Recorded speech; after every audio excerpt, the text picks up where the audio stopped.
suatu petang yang indah, kelihatan beberapa orang murid tahunan sedang berbual. Rancak sungguh perbualan itu. Apa yang mereka sedang buatkan? Mari kita lihat bersama-sama. Kau nak tahu tak? Kenapa? Pagi tadi Cikgu Halimah mengamuk dalam kelas tu. Kenapa pula? Sebab si Aidin tu lah. Tak hafal CV9. Kalau CV2 ke, CV5 ke, baru boleh hafal. Eleh, kau tu belum tahu lagi. Kenapa? Tadi, waktu subjek Bahasa Melayu dengan Cikgu Bergaya, korang tahu berapa banyak perenggan? Banyak perenggan kami kena salin. Berapa?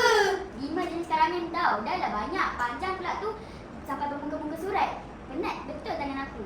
Hai, kenapalah cikgu kita ni? Suka sangat bagi orang nak pergi sekolah. Saya salah tulis sikit je, terus kena buat satu perenggan untuk pembetulan. Kalau dengan kelas cikgu Zoya tu, memang setiap hari kena buat pembetulan. Kalau cikgu ke sekolah ni tak cikgu, mesti best kan? Haa, datang sekolah, tak payah belajar. Tak payah buat kerja sekolah banyak-banyak.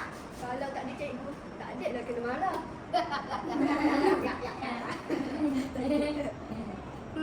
Tapi betul ke seronok?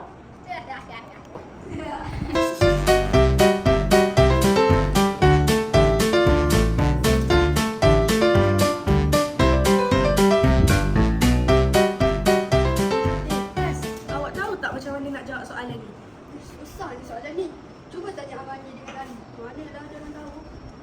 Amani, Kita pernah belajar ke benda ni? Saya tak tahu pun. Ali, Kita pernah belajar ke benda ni? Kita tak pernah nampak pun. daripada aku tanya korang, baik aku tanya Cikgu Afika terus. Mana cikgu Afika? Lah mana cikgu Afika? Haa dah.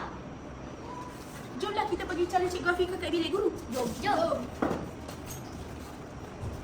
Maka murid berempat itu pun mula bergerak ke bilik guru bagi mencari guru mereka.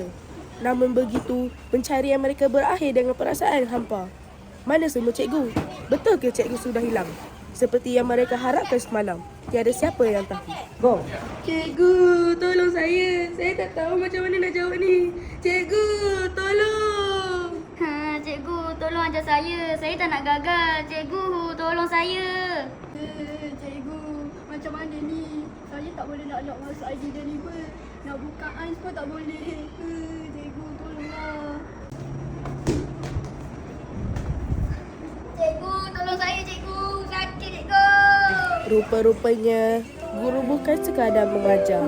Mereka membantu, membimbing dan membentuk masa depan kami.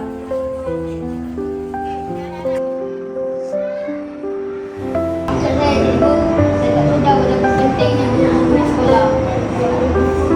Siapa layak